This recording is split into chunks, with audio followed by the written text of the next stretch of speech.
Last Sunday night I received a telephone call from Darren Beadman. Now there's nothing unusual about that because we've been pretty good friends ever since he first started riding. But this time he wanted to tell me about a decision he'd made concerning his future. A decision that would stun the racing world. And he wanted to make this announcement exclusively on Sports Sunday. I could sense something happening the last 12 months in a strong way. I could feel his presence just working in me. And when I went away on my last trip overseas with my family, the Lord said, now's the time to serve me. Now's the time to serve me in a greater way. And I'm being obedient to him. I want to serve him and I want to give my life to him. I want to be able to please him, and to do that I've got to give away my career. I know that an empire hasn't been built. It was being built, but it hasn't been built in my career. But I'm willing to give that up for God, to go and serve him and go into the ministry, and I'll be doing that at the end of this year. He's only 31. And his best years as a jockey almost certainly lie ahead. But Darren Beadman is walking away. He's leaving the sport that's made him a millionaire and the industry that's been his life since age 12. The man many regard as Australia's most talented jockey will ride his last race on Boxing Day. It's, to me, and most other people I'd imagine, like Roger Woodward walking away from his piano, like Rembrandt throwing away his brushes. You're walking away, you are forsaking the very gift that God gave you. Can you look at it in that light? I can, but everything happens for a reason. I know God has given me great gifts in riding, but he's also given me, I believe that was only a temporary part of my life. It was a foundation that I could build on for what lies ahead in the future. And I believe that my calling is in the ministry, and to serve him and to help people and to let people know about the love of God. You realise the average Australian sports fan will have difficulty understanding how a young bloke can turn his back on a massive income and the adulation of the Australian sporting public? Well, I've experienced the highs and the lows in my career, and I know that I haven't reached the highs, the highs that I could get to, and I know what lies ahead for me in my career. But to me, I'd rather be rich in glory and righteousness and rich in God than rich in wealth. Money to me is a materialistic thing. It goes as quick as it comes. And to me, living a life for God is eternal. Saintly coming at Formonte. Saintly and Formonte saw nothing in it. Saintly or Formonte couldn't pick it. Saintly and Formonte in a mighty finish. Has Darren Beadman won his first Cox Plate? It's official. Saintly is first. Got there. You're only 31. Why can't you put on hold your need to serve God, let's say until age 40? Because that's a selfish desire. And being a Christian is not about being selfish. It's being about selfless. And it's about being obedient. You know, it's not what I want to do, it's what God wants me to do. And but I want to do it. Once he installed that into me, once he told me that's what he wanted me to do, I was quite happy to do it because I know that's what he wants me to do. And you know, if it didn't sit right with my heart, I wouldn't be making this decision. Darren, you mentioned that God told you the time was right, that he needs you now. Do you actually hear his voice? Do you hear him speak? Well, God is a spirit, and you know, he speaks to my spirit, he speaks to my heart, and he's got a very soft voice. You actually hear a voice? You hear a voice. It's very humble, it's very quiet, it's very soft. God is not forceful, he's not boastful, he's very humble. And when you sense that, and you can define God's voice, the closer you get to God, the easier it is to understand what he wants you to do. Darren, a percentage of people out there, and if I may use the expression, will think you're a kook. How do you cope with that? Well, I'm not to please man, I'm to please God. And man can say whatever he likes. It's a heartfelt thing, it's something that, you know, that I've got to do. That's my calling. Darren, his wife Kim and 3 children holidayed in Florida in June. When they returned, Darren's mind was made up. Kim and his young family knew. Then came the heartbreaking task of telling his friend, confidant and manager, John Kerwick. John was planning the empire that Darren knew was about to crumble. When I invited him over, and you know, he had all these, you started coming up with all these different goals and plans, and I said, John, I've got something to tell you. And I broke the news to him, and it was, it's like ringing AAA. Run for the phone, he was devastated. Then he fixed those steely blue eyes on me, and he then said, I have something to tell you that is going to affect the rest of my life, and it's going to affect your life. And with that I got a little bit uneasy, and I spilled a little bit of my coffee, and then he said, I'm going to retire from racing. And I buckled at the knees, and he then added, I'm going to enter the ministry. I didn't regroup, but I regathered my composure, and I said to Darren, why am I not surprised? And we looked at each other, we shook hands firmly, we embraced, and we both cried a little. The hands that have guided home more than 1,000 winners, including 46 Group 1s, will now be reaching out to souls who are searching for inspiration. Darren will begin Bible studies in the new year with an eye to one day addressing the masses as a pastor with the Christian Life Centre. It's a contemporary style of church. I think there's about 68 or 69 nationalities in the church, and it's a very loving, and everything is spoken from the Bible. Growing up, Darren was not deeply religious. He admits it took 2 upheavals in his life to lead him to Christianity. The first was the birth of his twin daughter Rachel in 1991. Doctors said she would never be able to hear. Then when we got her prayed for, we went back and got the test done the second time. There was a remarkable improvement in her hearing. She'd gone from not hearing at above 120 dB to down to 97 in her right ear and 90 in her left. And it was a miracle. It was inner healing. It was God had performed a miracle on her so she could hear. It was then Darren gave himself to God, privately at his church in February '94, publicly after winning the Epsom 8 months later. You know, I was probably on the favourite, and then I ended up on the 30-1 shot and had a trouble-free run through the race, and tell you what, praise the Lord. God would want you, God would want all of the people committed to him to be happy. Let's say down the track 4 or 5 years, deep within, you're no longer happy. Would God be then unselfish enough to say to you, Darren, I sense you're not happy. Why don't you go back to race riding?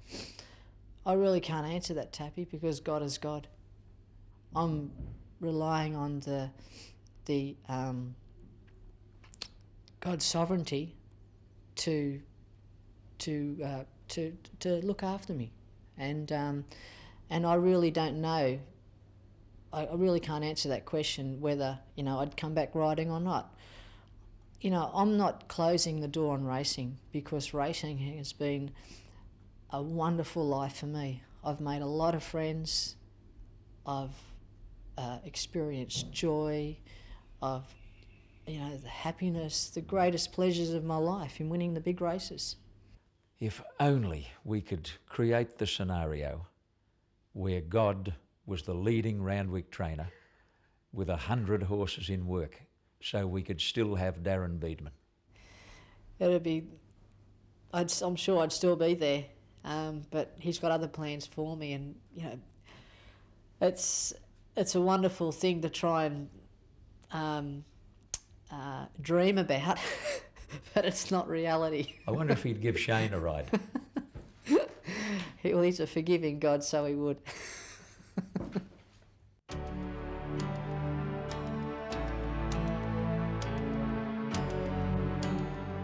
A baby-faced Darren Beadman arrived at the Randwick stables of Master Theo Green in 1981.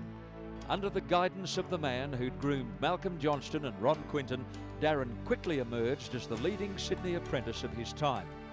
From age 15, he was earmarked for greatness, but even the true Beadman believers couldn't have predicted it would arrive so soon.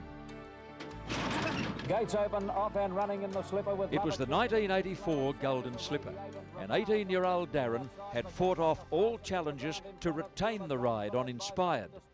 Trainers and senior jockeys told Theo he was crazy, but the kid came through with a little help from a mate. I was travelling pretty comfortable around the corner, and Ronnie Quinton was on Street Cafe outside of me, and he said, "Don't let him go yet, don't let him go."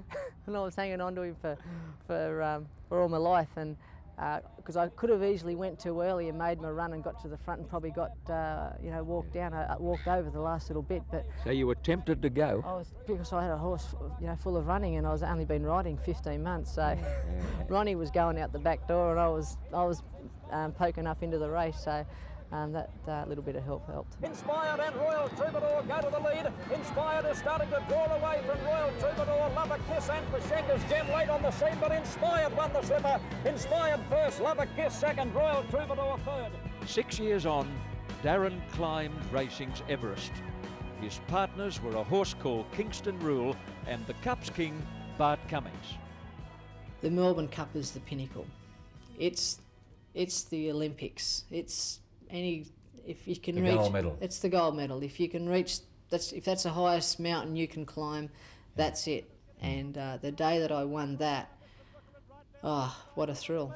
Kingston Rule takes the lead in the Melbourne Cup now. Mr. Brooker and Narbato finishing on well, and the Phantom on the inside. Kingston Rule in front. Kingston Rule has won the Melbourne Cup by a length, the Phantom. Well, here we are at Royal Randwick. This is where your career started, and this is where your career will finish on Boxing Day. Exactly, Tappy. It's where the foundations were laid here at Randwick, the early track work, early mornings, and received some great success and great return to scales. Must have been about here, maybe a horse and a half off the fence, where Superimpose swept to the lead in that second Epsom.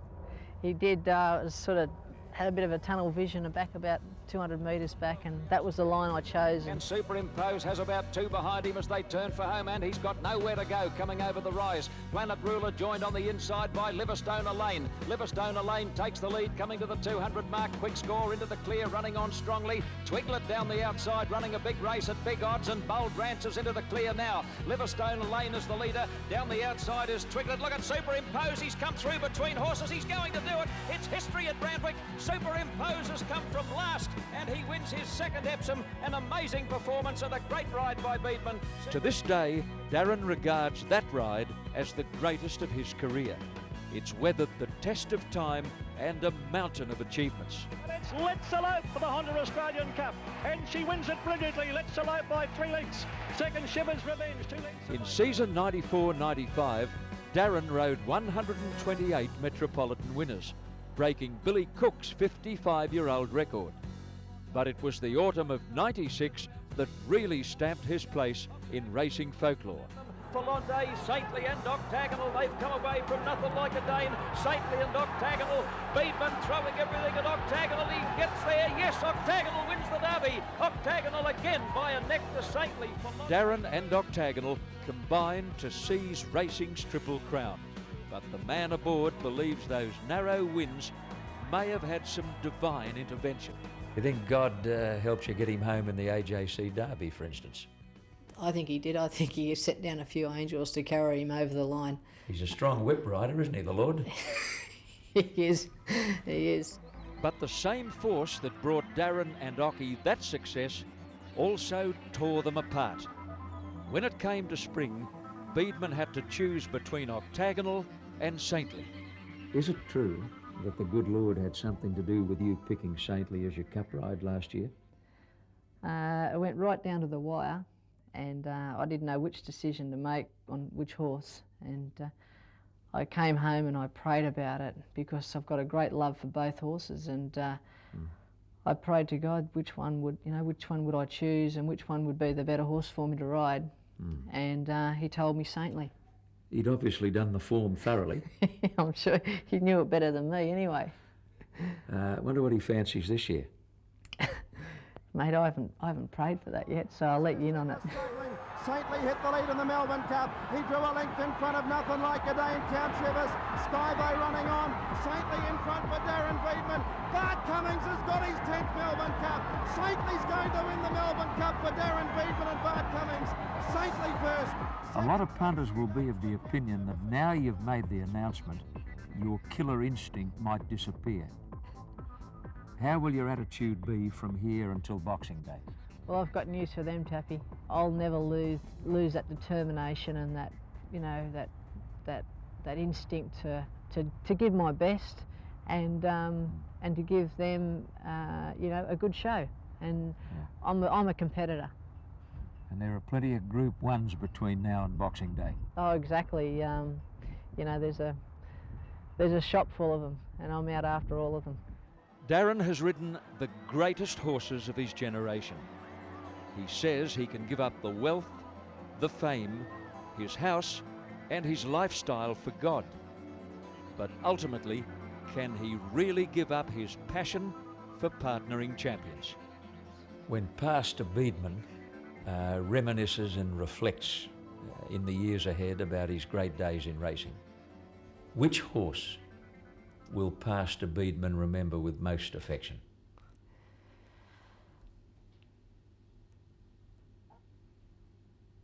Really, I can't superimpose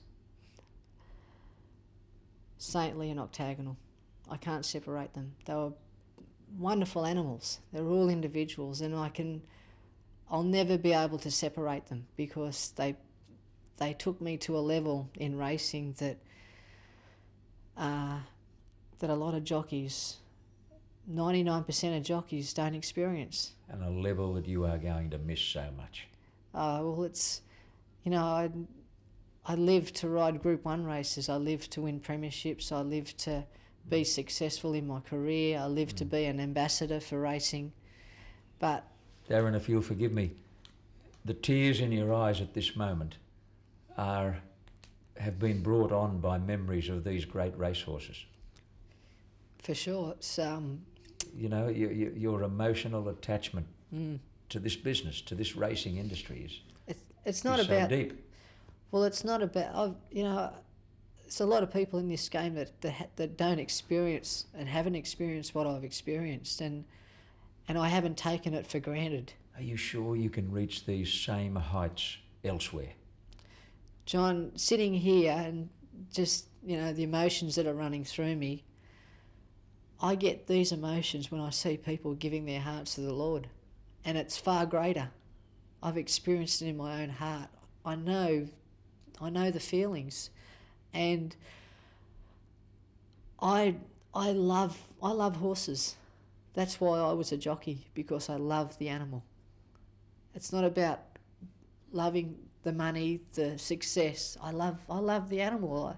I love to be able to have an association with them and try and work out how they're thinking and trying to get them to perform at their best and their best, to get the best out of them, whether it be with a little bit of TLC or whether it be with a little bit more force.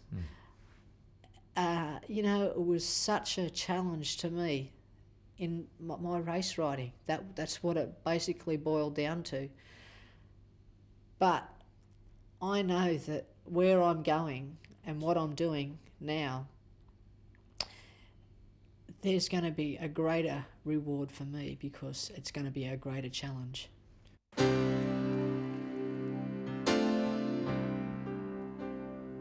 He has fire in his eyes and a sword in his hand, and he's riding a white horse across this land, and he's calling out to you and me, will you ride with me? Will you ride with me? And we say